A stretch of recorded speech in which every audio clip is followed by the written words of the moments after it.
On the turntable is one of the USRA 080 switch engines.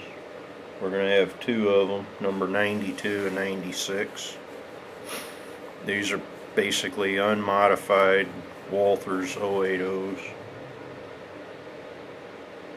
They'll switch the yard at Mount Vernon, Marion, possibly Urbandale. I only have one at the moment. There's two assigned to the Egyptian district. I'm going to see what I can do about shortening the drawbar, because there's entirely too much space between the engine and the tender. Make a shorter drawbar.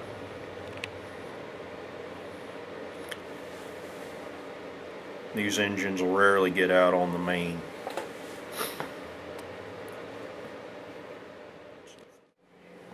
Now on the turntable we got the 440. It's lettered Boston and Maine, but I haven't re-lettered or repainted it yet. This is the last of these engines left on the entire railroad. The only difference is once it's lettered Prairie State, it will have this tender behind it, the 080 tender.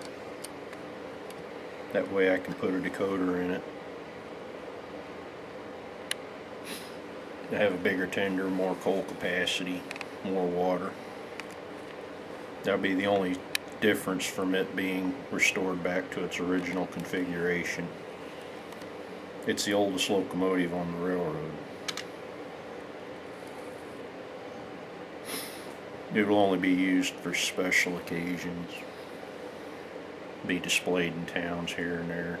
They'll spend most of its time in the roundhouse at Mount Vernon. This will be engine 100.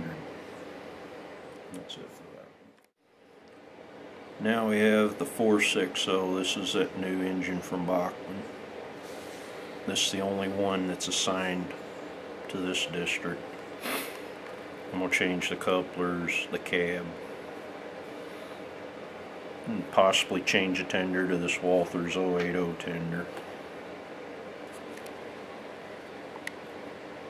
I'm going to end up resin casting a lot of these tenders because there's several engines that will have that tender. This tender is actually too big for this locomotive. It's a 10,000 gallon, 12-ton tender. And this engine should really only have about a 6,000 or 7,000 gallon tender because it's not a very big locomotive. This engine will be used for local service, probably from Marion south. Mostly general freight. It's too small to be a coal hauling engine.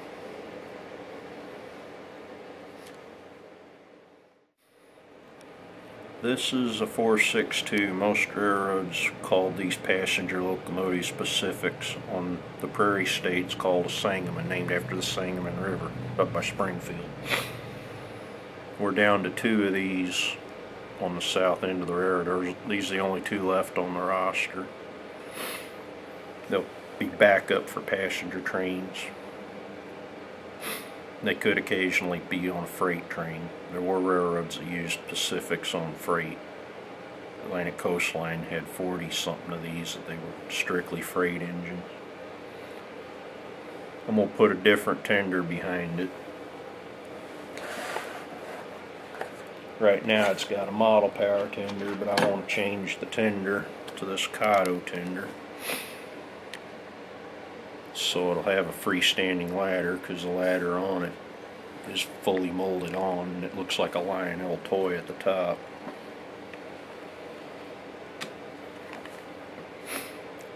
Very little will change on this engine. I'll put a working headlight on the tender, body mount the coupler, because right now it's truck mounted.